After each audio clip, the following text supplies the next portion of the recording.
सगळ्यांचं nurtured insight परिवारात स्वागत.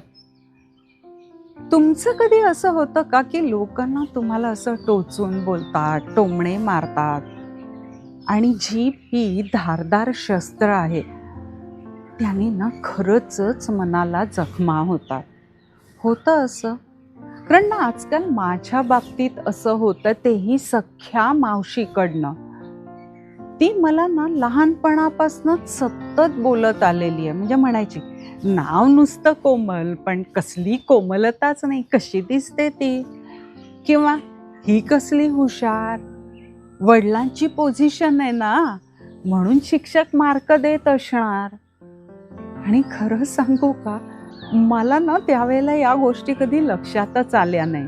कारण मी आपली माझ्या मैत्रिणी, अभ्यास, खेळ आणि बाकीचे उद्योग ह्याच्यातच रमलेले असायचे. त्यामुळे त्यावेळेला कधी त्रासच नाही झाला. पण पहिल्यांदा कधी जाणवलं तर मला MBBSला ॲडमिशन मिळाली. तर हिने ना सगळ्यांना सांगायला सुरुवात केली, कोमल कुठे हुशार आहे. तिच्या वडिलांनी नक्की भरपूर डोनेशन दिलेलं आहे म्हणून ती MBBSला गेली. पण त्याच्या आधी ना तिने मला एक दिवस बोलावलं आणि अगदी प्रेमाने म्हणाली, कोमल तुला सांगू का, तू ना नावाप्रमाणे कोमल आहेस, मुलगी आहेस ना ग शेवटी. आता डॉक्टर व्हायचं म्हणजे ते रक्त वगैरे बघायला लागतं ग, कुठे झेपणार तुला, त्रास होईल तुला सगळ्याचा. मावशी आहे की नाही मी, माय मरो मावशी जगो म्हणतात. म्हणून तुला सांगतेय, तू हे डॉक्टर व्हायच्या भानगडीत पडूच नकोस, BScला ॲडमिशन घे. मला ते प्रचंड खटकलं, पण ना मला ॲडमिशन मिळाली आहे, मला पुढे जाऊन डॉक्टर व्हायचं आहे, त्याच्याही पुढे जाऊन लहान मुलांची डॉक्टर व्हायचं आहे, हे डोक्यात पक्क होतं ना, त्याच आनंदात मी होते. त्यामुळे तिच्या बोलण्याचा मला त्रास असा काही झालाच नाही. पुढे मी डॉक्टर झाले, लहान मुलांची पण डॉक्टर झाले, नवऱ्याने पण माझ्या खूप साथ दिली, तोही डॉक्टरच आहे. आता आमचं बस्तान जरा चांगलं बसतंय. म्हणून मग असं आम्ही दोघांनी ठरवलं की आपल्या दोघांच्या घरच्या लोकांना जेवायला बोलवायचं. तर मी मावशीला पण बोलावलेलं होतं आणि अगदी उत्साहाने आम्ही दोघं जण करत होतो आणि आमच्या दोघांची प्रॅक्टिस सांभाळून. तर मावशीचं आल्यापासून घर मोठं आहे, सासू सासऱ्यांनी किंवा हिच्या वडिलांनी घेऊन दिलं असणार, हिच्यात कसली आली आहे धमक, नवऱ्याचं माहिती नाही हो, पण इतक्या लवकर का पैसा मिळतो. आणि नंतर मग हे काय, ह्या बाईचं घरात लक्षच नाहीये, साधा कढीपत्ता संपलाय पण हिला माहिती नाही, हिची बाई घेऊन येते. आणि नंतर ना मग माझ्या सासूबाईंनाच सांगत होती, काय माहिती हिची प्रॅक्टिस चालते की नाही, नवऱ्यामुळे असणार हे सगळं, घरात लक्ष नको द्यायला बाईनी, तेही नाही. तर सासूबाई म्हणाल्या, अहो नाही हो, खरंच तिची प्रॅक्टिस खूप चांगली आहे, तिचे स्वतःचे पेशंट आहेत, कारण ती लहान मुलांची डॉक्टर आहे, माझा मुलगा लहान मुलांचा डॉक्टर नाही आहे हो. आणि आता एवढं काम करतायत दोघं म्हटल्यानंतर थोडंसं घरात इकडे तिकडे होणारच हो, आपल्या हातनं होतं तर काय. तर मावशी लागलीच म्हणाली, दोघांचं काय लक्ष असायचं आहे, बाई माणूस तिचं लक्ष पाहिजे ना, काहीही येत नाही हिला, हिच्या आईनी पण शिकवलं नाही. सासूबाईंना हे खटकलं आणि मी त्यावेळेला तिथेच होते, माझ्या डोळ्यात पाणी आलं. सासूबाईंनी मला आतमधनं काहीतरी आणायला सांगितलं आणि तिकडनं थोडक्यात माझी रवानगी केली. मनात आलं, माझ्या सासूला जे कळतंय ते रक्ताच्या मावशीला कळू नये.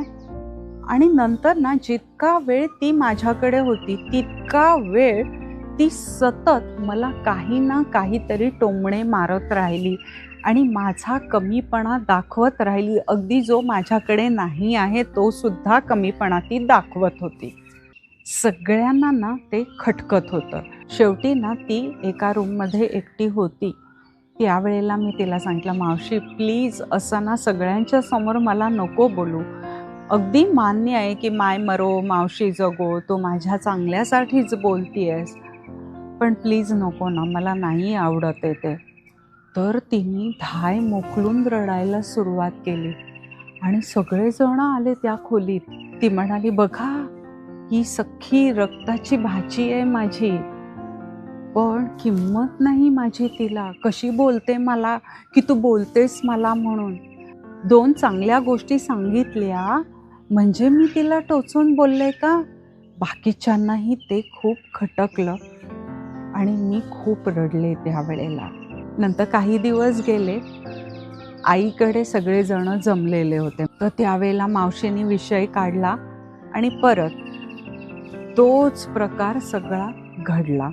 आणि त्यावेळेला माझी मावस भावंड आणि मावशीचे मिस्टरही मला खूप बोलले. मी रडले आणि माफी मागितली.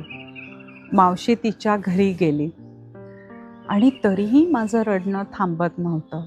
आणि आईला मी विचारलं, अगं आई, मी इतकी मोठी झाल्यानंतर मला हे मावशीचं वागणं कळतंय, तुला याचा त्रास झाला नाही का? आई म्हणाली, कसा नाही झाला त्रास, माझी सख्खी बहीण आहे ती. पहिलं मी काय केलं असेल ना, तर ती तुला टार्गेट करत होती. मी कायम तुला तिच्यापासनं दूर ठेवत आले. एकही दिवस तिच्याकडे एकटीला तुला पाठवलेलं नाही. ती आल्यानंतर मी कायम तुला कोणत्या तरी वेगळ्या कामासाठी घराच्या बाहेर पाठवायचे किंवा अभ्यासाला दुसऱ्या खोलीत जायला सांगायचे. आता हे मी कसं साध्य केलं, तर पहिले ना ह्या तिच्या वागण्याचा मला खूप त्रास होतोय. मग पहिलं उद्दिष्ट काय आहे, की माझं मानसिक स्वास्थ्य न हरवून देणं. मनाची शांतता मला हवी होती आणि हिलिंगही हवं होतं, कारण हे खूप वर्ष चालत आलेलं होतं. मग पहिला उपाय केला, मान्य केलं.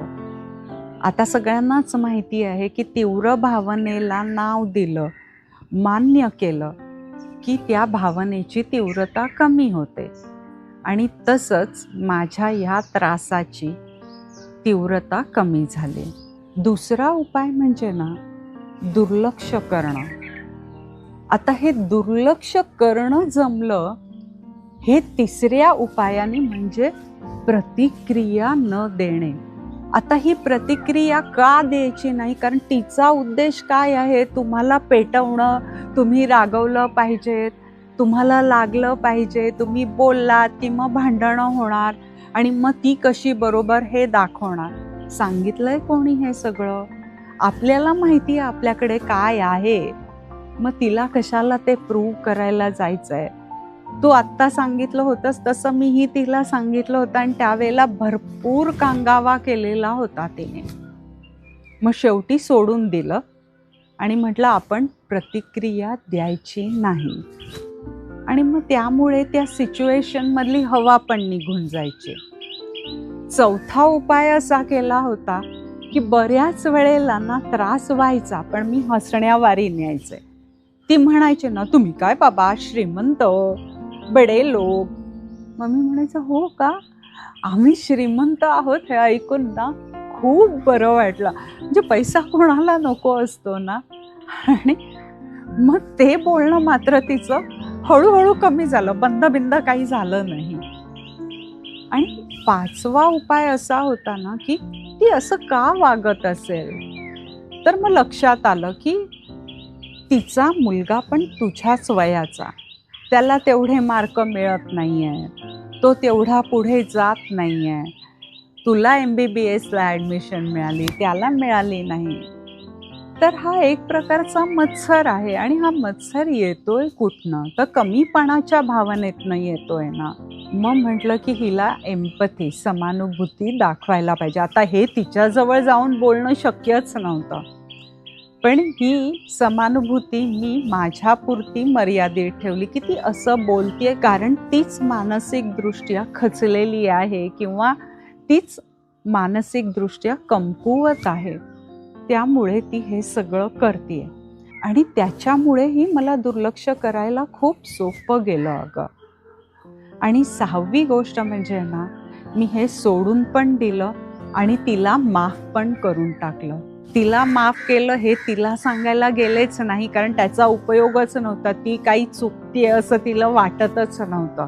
पण ज्या वेळेला मी मनोमन तिला माफ केलं ना, त्यावेळेला मात्र मला खूप हलकं वाटलं. तर ह्या 6 उपायांनी म्हणजे एक अवेअरनेस, की बाबा मला त्रास होतो आहे आणि त्याच्यामुळे मान्य करणं. दुसरी गोष्ट दुर्लक्ष करणं. तिसरी गोष्ट म्हणजे प्रतिक्रिया न देणं. चौथी गोष्ट म्हणजे हसण्यावारी नेणं. 5वी गोष्ट म्हणजे एम्पॅथी दाखवणं, समानुभूती दाखवणं. आणि 6वी गोष्ट म्हणजे सोडून देणं आणि माफ करणं. मला ना आईचं हे म्हणणं अगदी पटलं आणि मीही त्या पद्धतीने आता वागायला सुरुवात केलेली आहे. तर तुम्हाला काय वाटतं आहे या गोष्टीविषयी? तुम्ही कमेंटमध्ये सांगा. तुम्हाला जर का असं कोणी टोचून बोलत असेल, टोमणे मारत असेल, तर त्यावेळेला तुम्ही काय उपाय करता हे कमेंटमध्ये जरूर सांगा. आजची गोष्ट आवडली असेल तर लाईक करा, शेअर करा. नर्चर्ड इनसाइट परिवारात चॅनलला सबस्क्राईब करून सामील व्हा. लवकरच भेटतो आहोत. तोपर्यंत अच्छा.